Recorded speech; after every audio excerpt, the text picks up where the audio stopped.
Karnataka Chief Minister Siddaramaiah has strongly criticized the union government, alleging that the Modi administration repealed the Mahatma Gandhi National Rural Employment Guarantee Act (MGNREGA) without consulting state governments. He described the decision as reflecting authoritarian behavior and undermining cooperative federalism. Siddaramaiah emphasized that MGNREGA had long served as a crucial safety net for rural households, guaranteeing employment during lean agricultural seasons. He warned that the new framework replacing the scheme dilutes its rights-based approach and risks leaving Gram Panchayats without adequate funds despite genuine demand. His remarks highlight growing opposition concerns over the centre's unilateral actions and the potential impact on rural livelihoods, sparking a wider debate on federalism and welfare policies in India. ಇದನ್ನ ಮೋದಿ ಸರ್ಕಾರ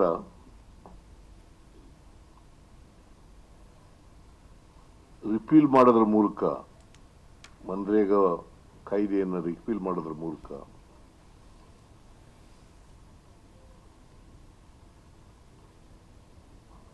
ಯಾರ ಜೊತೆಲೂ ಕೂಡ ಚರ್ಚೆ ಮಾಡಿಲ್ಲ. ರಾಜ್ಯ ಸರ್ಕಾರಗಳ ಜೊತೆಲೂ ಚರ್ಚೆ ಮಾಡಿಲ್ಲ, ಜನರ ಜೊತೆಲೂ ಚರ್ಚೆ ಮಾಡಿಲ್ಲ,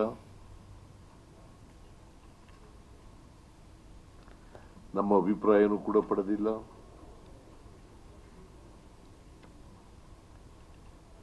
ಒಂದು ರೀತಿ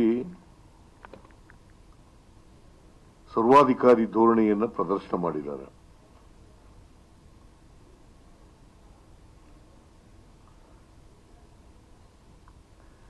ಇದು 17ನೇ ತಾರೀಕು ಪಾರ್ಲಿಮೆಂಟ್ನಲ್ಲಿ ಮೂವ್ ಆಗುತ್ತೆ, 18ನೇ ತಾರೀಕು ಪಾಸ್ ಆಗುತ್ತೆ.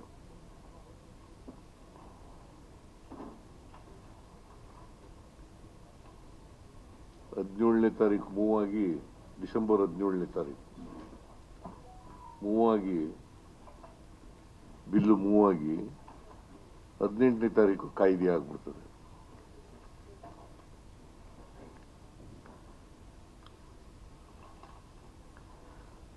ಸುಮಾರು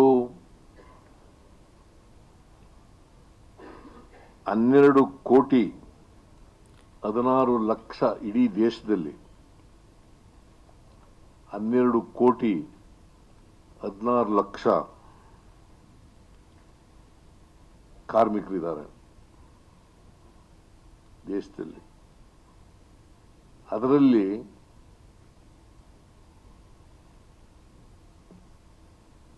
6 ಕೋಟಿ 21 ಲಕ್ಷ 6 ಕೋಟಿ 21 ಲಕ್ಷ ಮಹಿಳೆಯರಿದ್ದಾರೆ. ಅಂದ್ರೆ ಸುಮಾರು 53.61% ನರೇಗಾ ಕಾರ್ಮಿಕರು. ನರೇಗಾ ಕಾರ್ಮಿಕರು ಇಡೀ ದೇಶದಲ್ಲಿ 12.26 ಲಕ್ಷ, 12.16 ಲಕ್ಷ ಕೋಟಿ, 12.16 ಲಕ್ಷ ಕೋಟಿ. ಅದರಲ್ಲಿ 53.61% ಮಹಿಳೆಯರು, ಸುಮಾರು 6 ಕೋಟಿ 21 ಲಕ್ಷ ಮಹಿಳೆಯರು ಇರ್ತಾರೆ. ಆಮೇಲೆ ಪರಿಶಿಷ್ಟ ಜಾತಿಯವರು 17% ಇರ್ತಾರೆ. ಪರಿಶಿಷ್ಟ ವರ್ಗದವರು 11% ಇರ್ತಾರೆ.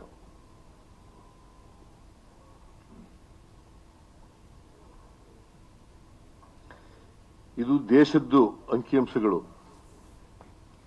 ದೇಶದ್ದು. ಕರ್ನಾಟಕದಲ್ಲಿ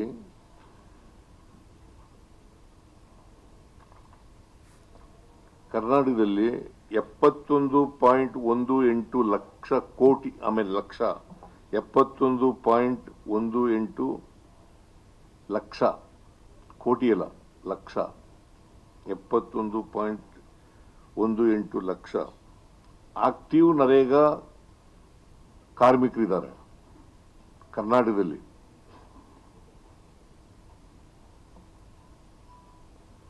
ಇದರಲ್ಲಿ 36.75 ಲಕ್ಷ ಮಹಿಳೆಯರು,